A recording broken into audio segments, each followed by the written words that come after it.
Hello guys, welcome back to our new video. आज हम करने वाले हैं यूकैरियोटिक जीनोम ऑर्गेनाइजेशन अपना। ठीक है कि जो अब हमारा यूकैरियोट्स के जीनोम होता है ना, वो हमारे पास सबसे लेंथी जीनोम होता है। ठीक है, अब उस जीनोम को हमें एक पैक करना है, एक पैक फॉर्म में लाना है। तो अब उसमें हमें क्या क्या जो की ज़रूरत पड़ेगी अब भी देख लेते हैं। हमारे पास हिस्टोन प्रोटीन्स होते हैं। हिस्टोन प्रोटीन भी दो टाइप के होते हैं, एक कोर प्रोटीन होता है और एक लिंकर प्रोटीन होता है। जो कोर प्रोटीन होता है वो हमारा ऑक्टेमर फॉर्म करता है, ऑक्टेमर बनाता है। और जो हमारा लिंक प्रोटीन होता है वो जोड़ के रखने का काम करता है, वो होता है हमारा H1 प्रोटीन। ठीक है, जो हमारा कोर प्रोटीन है उसमें आता है H2A protein, H2B, H3 and H4। ये प्रोटीन हमारे आते हैं कोर प्रोटीन में, और H1 प्रोटीन है वो आता है हमारे लिंकर प्रोटीन में।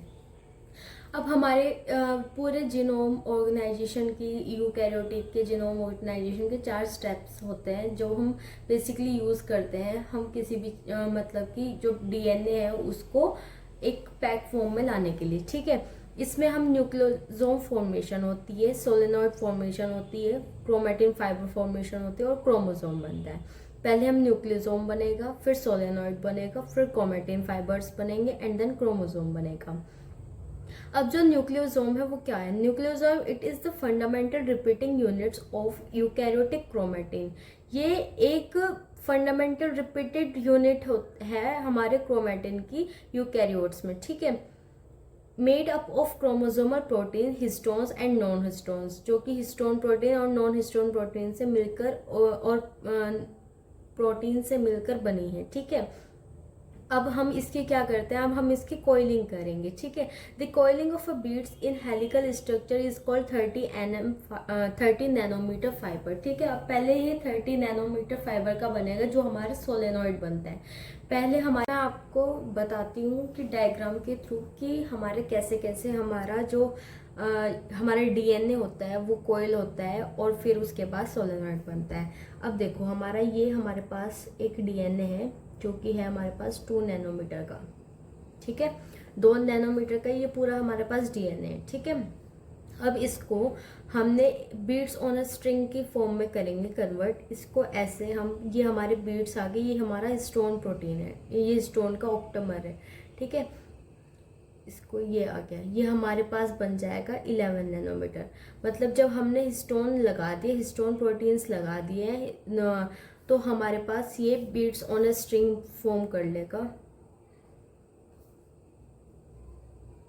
और ये ज़्यादा जो हमारा ज़्यादा डीएनए है वो हमारा अपने ऊपर रैप कर लेगा। फिर उसके बाद हम बनाते हैं सोलेनॉइड फॉर्म, सोलेनॉइड फॉर्म करते हैं। ठीक है, ये हमारे स्टोन प्रोटीन है, इनके ऊपर ऐसे ऐसे करके रैप होंगे हमारे, जो ये डीएनए है वो हमारा रैप होगा और ये भी सारा डीएनए का है हमारा। ठीक है, तो ये हमारे पास बन जाता है 30 नैनोमीटर का, जो एक सोलेनॉइड फॉर्म करता है।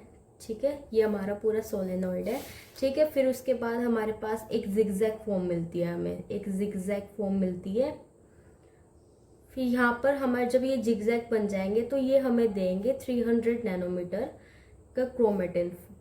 ठीक है, ये हमारा 300 नैनोमीटर का क्रोमेटिन है जो कि जिगजैग फॉर्म में है। ठीक है, फिर उसके बाद अब हमारे पास हमें मिलेंगे फाइबर्स मिलेंगे। अब ऐसे ऐसे करके, ऐसे ऐसे करके, ऐसे ऐसे करके, ये ऐसे ऐसे बहुत कॉम्प्लेक्स होता चल जाएगा। ठीक है,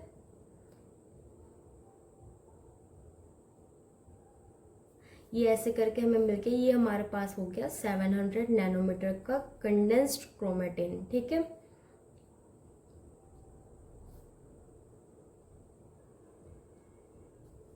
ये हमारे पास 700 का है। फिर उसके बाद हमारा सबसे लास्ट में बनता है हमारे पास क्रोमोसोम। ठीक है,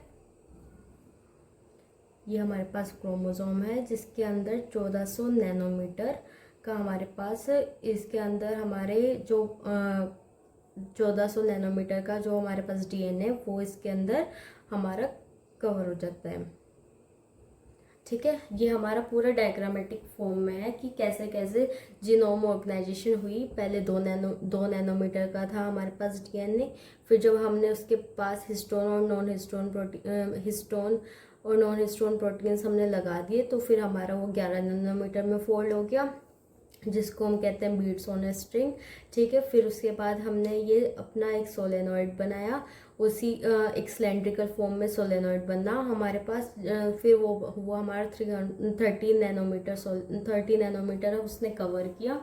फिर वो सोलेनॉइड बना। सोलेनॉइड के बाद वो जिगजैग फॉर्म में आया। जिगजैग फॉर्म में आने के बाद उसने 300 नैनोमीटर का क्रोमेटिन अपने मतलब कवर कर लिया।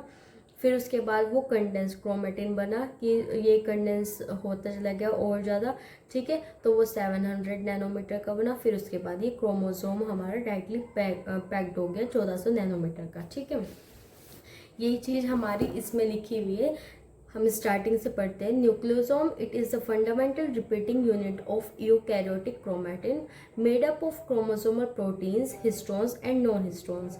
The coiling of beads in the helical structure is called 30 nanometre found in interphase chromatin and mitotic chromosome. Mitotic phase में हमें ये मिलता है, ठीक है। Interphase chromosome have a diameter of 300 nanometer, coiled metaphase chromosome have diameter of 700 nanometer. The condensed piece of chromatin has a characteristic scaffolding structure that can be detected in metaphase chromosome. Next हमारे पास आता है chromatic forms as a result of extensive looping of the DNA in the chromosome. Final packaging of chromosome occur looping and scaffolding. Chromatin fibers condense and get packed and form chromosome. Final packing ratio is 1400 nanometer, ये 1400 है, 1400 nanometer in interphase and 10,000 nanometer in mitotic chromosome, ठीक है। पहले 2 nanometre का था, फिर उसके बाद हमारा हिस्टोन के साथ हमारा 11 का हुआ, फिर हमने 30 का हुआ जब सोलेनॉइड बना, फिर हमारा जब जिगजैग फॉर्म हुई तो 300 नैनोमीटर का हुआ, कंडेंस हुआ तो हमारा 700 का हुआ, और जब हमारा क्रोमोसोम बन गया तो 14 का हो गया। ये था हमारा आज का टॉपिक यूकैरियोटिक जीनोम ऑर्गेनाइजेशन का। नेक्स्ट टॉपिक के लिए हम मिलते हैं नेक्स्ट वीडियो में। तब तक के लिए टेक केयर, बाय।